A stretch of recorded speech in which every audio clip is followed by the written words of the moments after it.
What did you think of Dirk's tennis event? I thought it was really cool. That was my first time meeting Dirk in person and getting to be around him. So it was really cool to kind of hang out and see the impact that he still has here in Dallas. Cooper, thoughts on the Ryder Cup and also meeting Michael Jordan today? The Ryder Cup was incredible. I've never seen a golf environment like that. It was so competitive. People were chanting. So it was cool. And I think meeting Michael Jordan is just, that's my GOAT. That's somebody I've always seen as a GOAT in my household. So I think it was a dream come true, but it was just really cool that he was able to take the time and was able to meet him.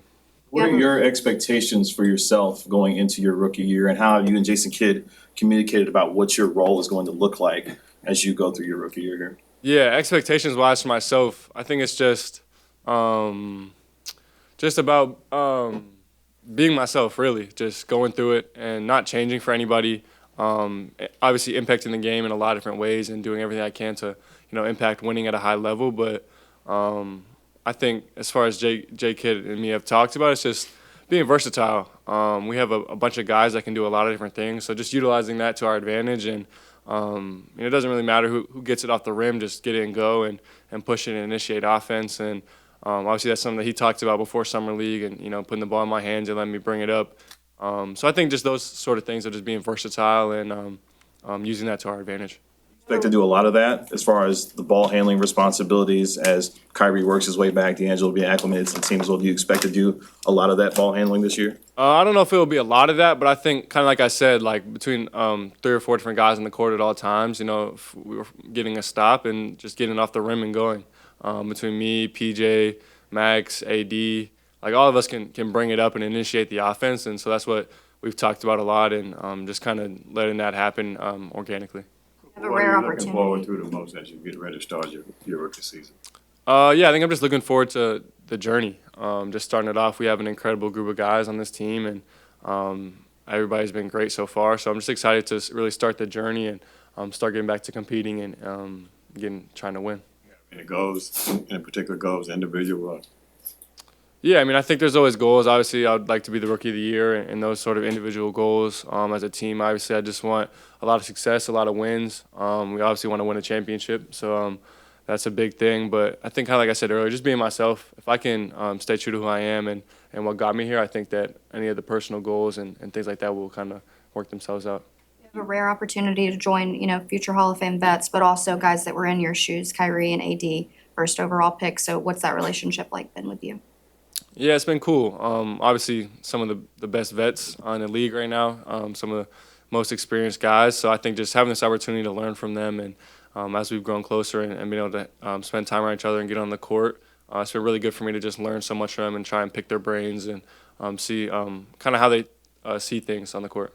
Cooper, you've always been a high-profile player all your life. What has been your biggest adjustment to the NBA? I think for me, it's just about fitting in, fitting into any different lineup, any different, who else is on the court, and just trying to impact the game. So just finding ways, no matter how small, just to be able to go out and impact winning at a high level. What do you anticipate being the area of your game that will transition smoothly, and then where do you see the biggest area of growth for you? I'm not really sure. All I know is I'm just trying to impact the game, like I've said. So it could be something different on any given night. Whether it's somebody else has it going, so it's me just playing off them and just helping out in any way I can.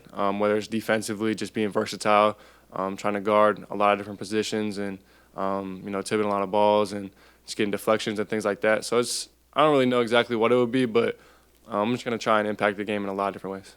A specific game that you got circled on your calendar? I wouldn't say it's a specific one, but any game against any of my former teammates, I think it would be really cool and surreal to, be on this setting and in this environment and be able to play against them. You guys can put lineups out there with you and PJ and AD and Lively or Gafford. What do you just think about the collective size on this team? Yeah, I think that's kind of what I talked about earlier, just having that versatility and utilizing that to our advantage and having guys that have really good size but also can play a lot of different positions, can play as guards and can handle the ball and can initiate offense. So I think having a really big lineup like that will help us a lot defensively, but also just will be at our advantage in a lot of different ways. Cooper, I asked D Live this, but how much Duke pride is in the locker room? It's a lot of Duke pride. When we started media day, we're all doing pictures, and Kyrie and AD are going back and forth between Kentucky and Duke. So it's funny. Everybody has their own thing, and it always comes out. What do you expect to learn from Anthony Davis and Kyrie Irving, two guys who have obviously won championships, about what this process will begin to look like for you as you begin your own journey in the NBA? Yeah, I mean, I think there's so much to be learned from both of those guys, and so much on the court wise, just the way they see the game, the way they make reads, positioning, the different spacing things as well. But I think also for me, it's a lot of it that I think I can learn is mentally. They've been through so much. So I think just trying to pick their brains mentally and what they've gone through can be really good for me to learn without going through it myself. PJ said you refer to him as uncle. Where does that come from? Does he remind you of one? No. I mean, I think it's just, for me, I feel, just young, very young. And so I just think it's funny that I call most of the guys Unc. I even called D Live Unc one time, and he's, just turned 21. So I just think it's funny. I'm calling all the guys Unc and trying to make them feel old. But yeah, PJ said I can't call him Unc anymore. Not there yet. 60-minute special on picking peas in Maine. What type of peas do you pick? And you talked about how peaceful that is. Can you elaborate on that segment? Yeah, I mean, it was just like green peas,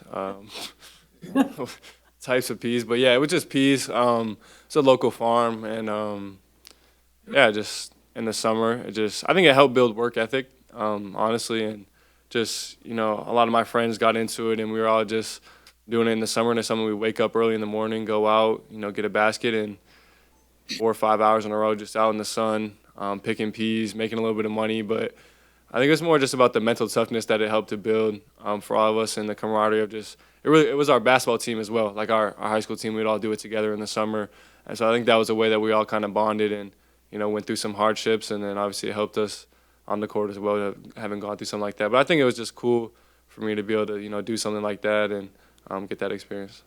Now that the whirlwind of, being the first pick in the draft is kind of over, you reflect on that. How did it live up to what you dreamed about as a kid?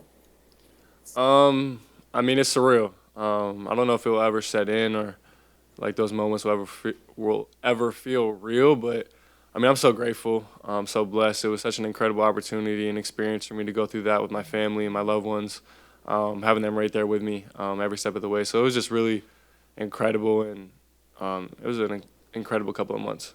You guys are going to be playing in Mexico. Rookie of the Year. Did you talk with Paige yet after she won Rookie of the Year? I haven't. Congratulations to her, obviously. She did her thing the whole year, was balling out. So that was really cool to see. But, I think it would be cool. Obviously, both of us, in the Dallas area, I think that'd be incredible. Cooper, you guys are going to be playing in Mexico City. How do you feel about having this opportunity to play in front of the Mexican crowd, and what do you expect out of the atmosphere in that city? Yeah, I'm excited. I've only played outside of the country a couple of times. I played when I was 15 on the under-17s in Malaga, Spain, and man, that crowd was incredible. So my expectations are really high. I'm looking forward to it. I think it'll be a really, high-energy environment, and it'll be a lot of fun to just kind of get out there and play in front of a different crowd, but a crowd that should have a lot of energy. What did you gain looking back from playing at Summer League, and how do you feel your game has maybe grown, like as you put in reps since that time? Yeah, I think Summer League is just a great opportunity to kind of feel out the different spacing and different style that the NBA is. So I think, I'm just grateful for that experience because it taught me a lot about what the next level is going to look like and what it's going to feel like. So I've been able to take stuff, the film and all of that from both those games and just move forward and kind of learn a lot from it. Cool. For most number one overall picks go to teams that are not very talented. You come into a team that's very talented.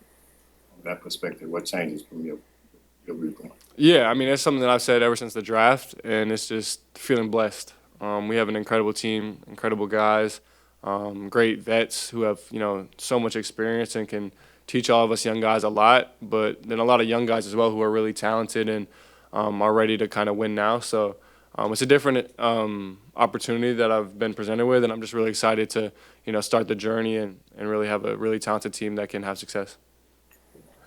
Thank you, guys.